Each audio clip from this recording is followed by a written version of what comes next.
45 seconds, a 1 lap. To decide 4 years of work. Okay, riders, random start. Riders ready, watch the gate.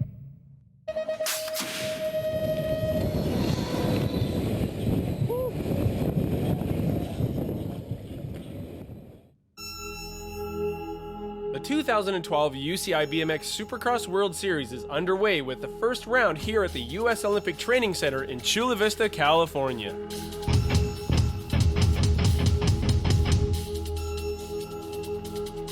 The mental challenges here at Chula, it's a demanding track. There's no given it will eat you up if it wants to, and you got to be paying attention 100% of the time. First race of the year here in Chula Vista. I'm excited to get this underway, kind of riding the high from the last World Cup, and excited to get out on the track. Both men and women will compete at this Olympic replica track for qualifying points to the London Olympics. I'm really excited about having this first race here on our home track. We ended off on a good note last year on our home track. We get to start it off here, so for us it's a huge advantage, and no place better than waking up in my own bed and rolling down the starting ramp. I'm just trying to treat it like any other race. Try to treat them all the same and have the same tenacity at every event, and just take it 1 lap at a time. Don't focus on the outcome, focus on the process.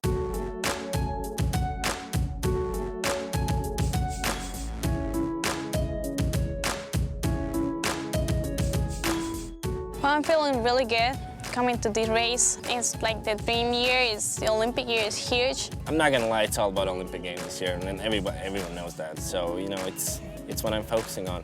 Obviously the big goal is the Olympics in London in August, and everything we're doing is working towards that, but just trying to take it 1 day at a time, 1 race at a time.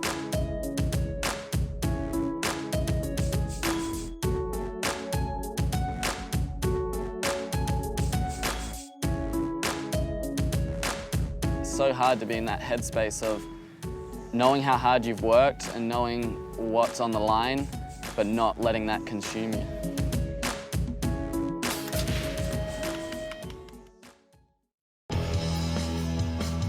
Practice would take place in the hot desert heat, with riders looking to tap into the track known for creating fast and furious lap times. In practice, there's always some butterflies. I'm pretty sure everyone out there's got butterflies. No matter how good you are or how many races you've won, you're still gonna get butterflies. Honestly, cannot remember the last time I felt that nervous. The last time I'd been down a hill, the big Supercross hill, and over that first jump was when I ate it last year.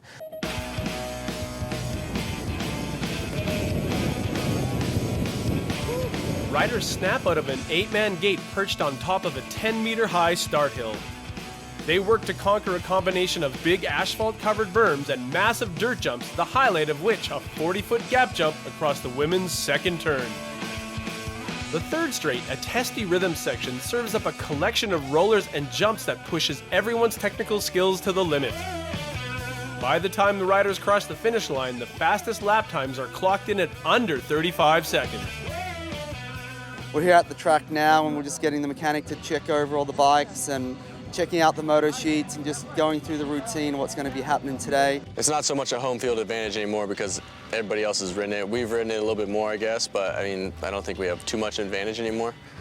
Basically, whoever gets down the first straightaway is most likely going to win. You try to make your practices the same way that you want to do your races, the same level of intensity, the same effort. That'll translate directly over into your race, and you'll just feel like it's another day of practice. I'm just focusing on, keeping it simple and just focusing on making it like every other lap and not trying too hard. And I've got my own simple cues that I give myself to, keep me calm. And it's really, I'm just trying to make a routine in my head all the time. I have to get ready, it's just my job, I really don't think too much, just go and race.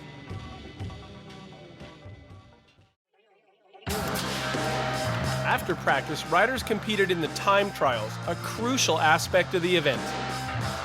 This is a chance for riders to complete a solo lap around the track with the goal of earning the fastest lap time they can achieve. And from those results, the fastest 64 men and 32 women qualify onto race day. It was Connor Fields who took the time trials win with a winning time of 34.21 seconds. I just remind myself of what I've done getting ready for this race. and just remind myself all the work that I've put in, the sacrifices, and just remind myself that I'm ready and I've done everything that I can do to put myself in the best position that I can.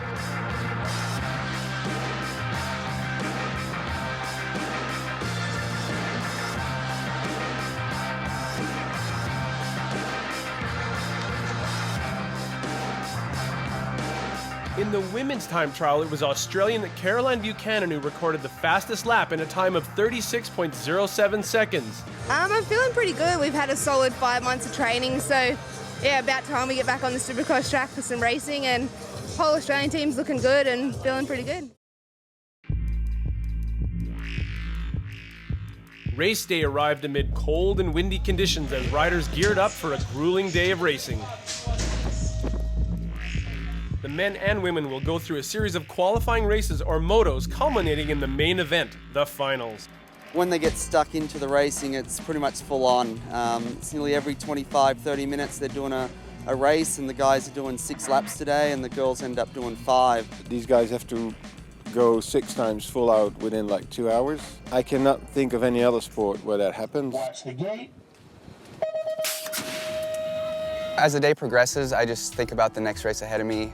You know, I never tell myself not to make mistakes, not to be late out of the gate, because when you start thinking negative thoughts like that, it's easy for that to happen. You know, I was really nervous at the beginning and really tense. You know, I had a lot of pressure that I put on myself. Key point was third moto when I decided to pick outside, and I picked gate 3, and I hole shotted from the outside. And when I did that, I knew first off that my training had paid off, and second off that I was feeling good and I had a shot to win it again. I seem to be a lot better in pressure situations the more tired I am. I think it's just because I'm so exhausted that my mind is just focused on just getting the day done and getting it over with. I seem to be destroyed and it seems to work. Almost guaranteed I'm probably throwing up today.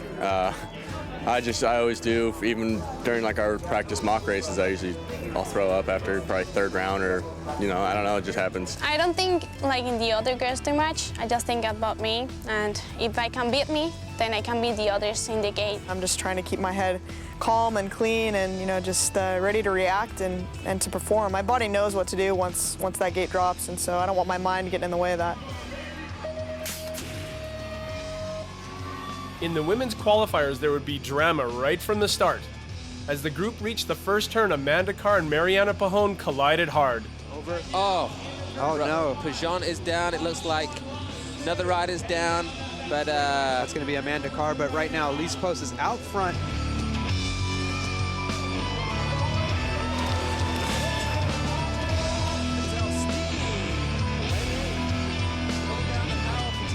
Meanwhile, some of the men had their own issues to deal with. Looks like Afro Bob, typical Afro Bob. Oh, Afro Bob is down. Ferocious tapped my butt a little bit going up the lip and pushed me sideways. And then in midair, Brian Kirkup thought I'll finish Bob off. And so I landed on my left butt cheek, and it felt like that one just planted, and the other butt cheek just went a little bit further, so my buttock got stretched a little bit, and my spine got tacoed, so I feel like a pretzel today. Today with a snap, but Nick Long just has long legs. Oh, we got a bit of contact here. That's drama. Nick Long off the course. On the first jump, I cased and I went on Nick, so I don't know. We touched and almost crashed, but it's fine. Yeah, I got 2 seconds behind Big Worm in the first 2, and then got a bit tight in the 3rd one, and Liam moved across on me, and I managed to salvage a 4th. But I got 7th lane pick now in this quarter, so I have to give some heat from the outside. Just get out there and get whipped, man.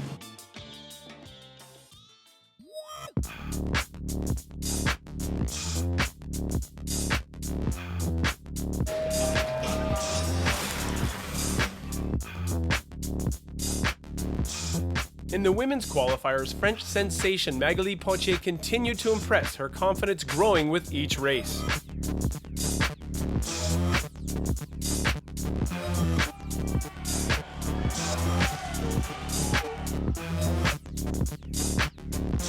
There's usually like a split second, like right at the kink, where I'm like, okay, you got out good. You can dictate this race and where you want to go over the first jump. Fields, Willers, Donnie Robinson, Nick Long, Bubba Harris diving on the inside of Nick Long. This could be problems for Nick Long. When you're in the back of the pack in say a semi or quarter, and you're in 5th or 6th. It's just kind of panic mode, I guess. I mean, you want to try to tone it down and be able to keep a smooth, consistent lap, but at the same time, you're trying to pass a few people in front of you so you can qualify to the next race. If anybody says they're not panicking, they're lying, because you got to panic a little bit just to try to find a little extra drive to pass somebody.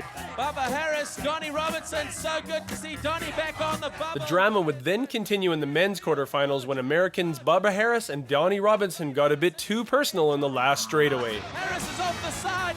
Oh no! Harris is off the side of the track. Robinson through. Unbelievable. What happened there, Mike? Let's see if we can get a replay. Going into the last straight, I kind of knew that me and Donnie had enough room to just ride it out, and being friends with Donnie and kind of trusting him a little bit, I just stayed right next to him, and he just kept moving over, and he just literally white lined me off the track. What are you gonna do? It's BMX. So he had a line, I didn't, and he decided to end my day. Never trust another BMX racer.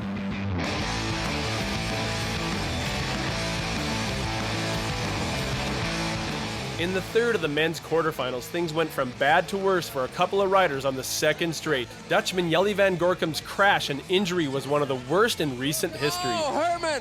Oh, riders down! A couple guys went down. I was just able to squeak in there.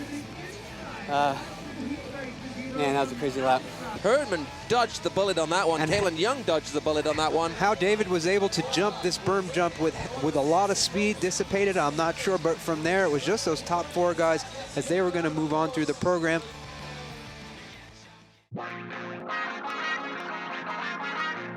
With the qualifiers over, it was time for the riders to take to the start gate for the semifinals.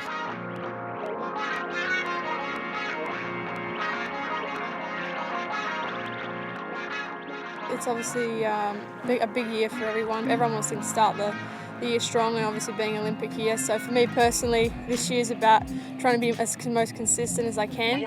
Here it goes. In the first women's semi-final, Caroline Buchanan took the whole shot as she looked to fend off a challenge from Magali Potier. It's Caroline Buchanan. Potier diving on the inside, giving it a bit of a left tap there.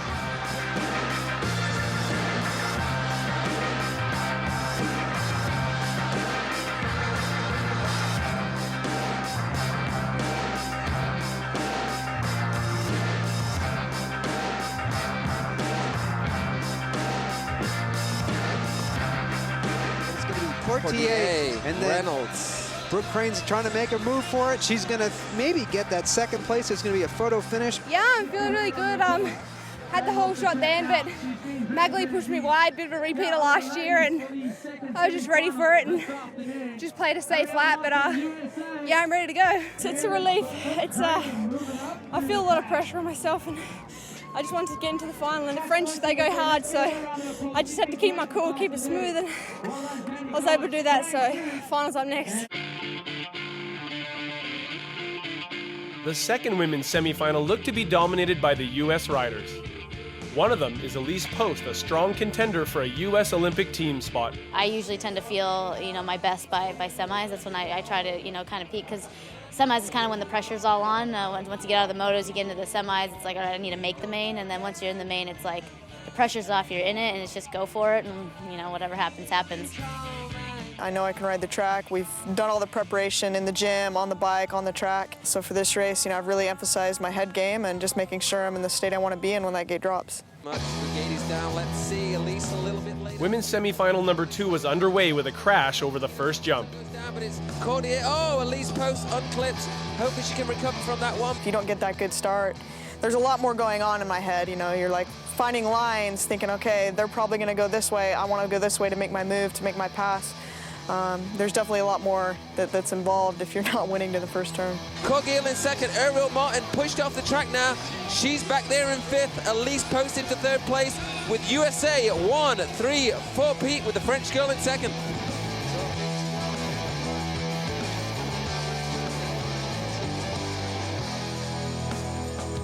Ariel Martin, but right now it's going to be Amanda Carr, Lekikor Gill. Then it's going to be Elise Post and Amanda Geving all move on to the program. Unfortunate for Ariel Martin and Melinda McLeod. They're not going to be done. Wasn't what I wanted, but I got through and I'm fine. I came unclipped and came back from that. Main will be a little bit better. In the first men's semifinal, Mark Willers was in lane 1 with Twain Van Gent right next to him. The two were so close that they actually touched in midair over the first jump. I don't know if he's going to recover from that one. I get up there and it's just, there's absolutely nothing going through my head except getting through the race. Yeah, I'm as brain dead as anybody else. There's nothing going on in my head, and that's how I like to keep it. Donnie diving on the inside, giving a little bit elbow there to Ferrero.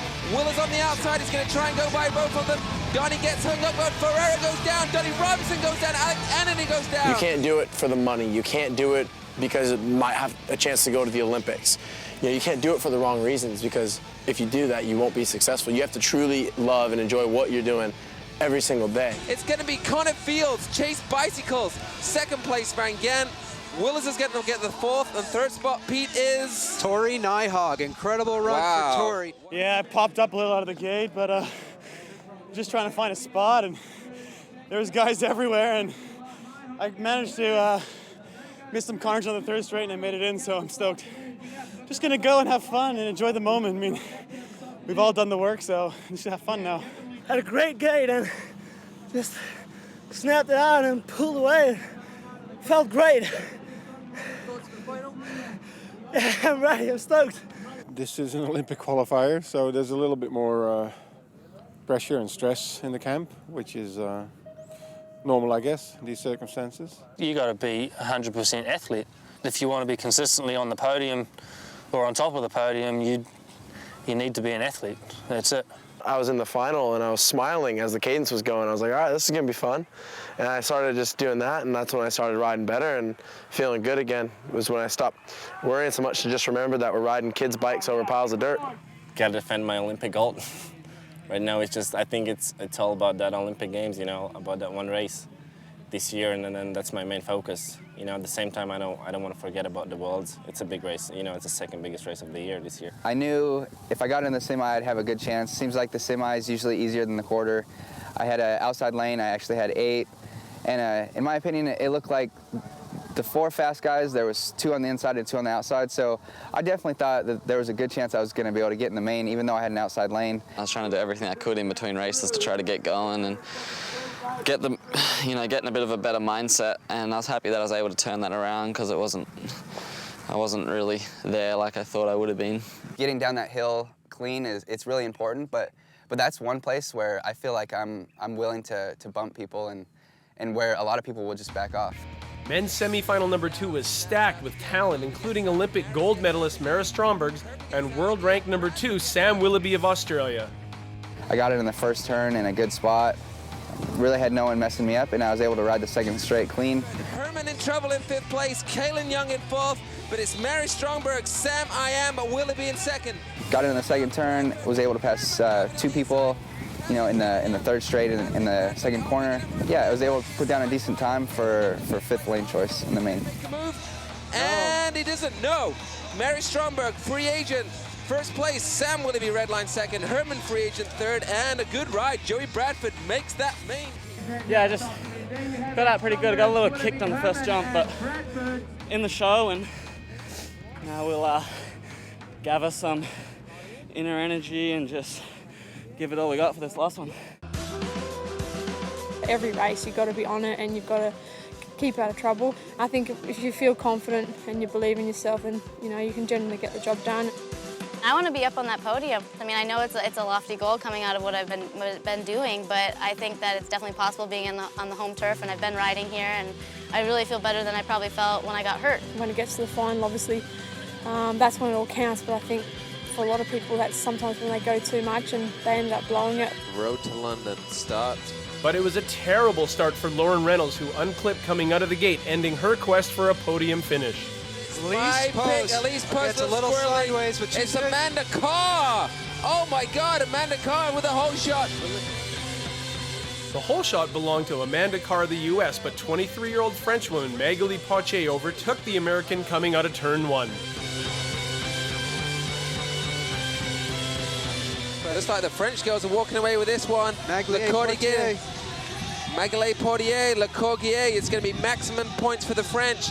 U.S.A. 3rd, U.S.A. 4th. I'm so happy because it's my first victory in the World Cup. It's a good beginning. It's a lot of happiness.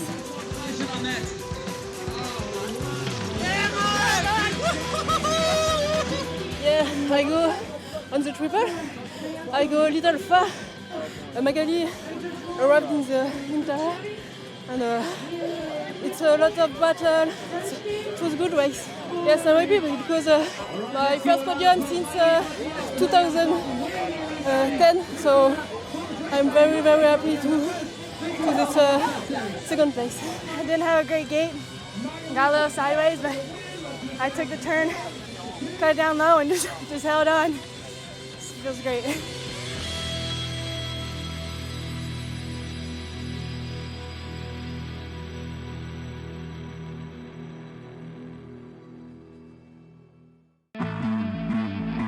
The men readied themselves for their first big race of the year. And with Olympic qualifying points at stake, there was an incredible amount of pressure at the top of that start hill. On the track, I'm all focused, and like during the race, I don't like to talk to people too much and or other riders. You know, just like stay focused.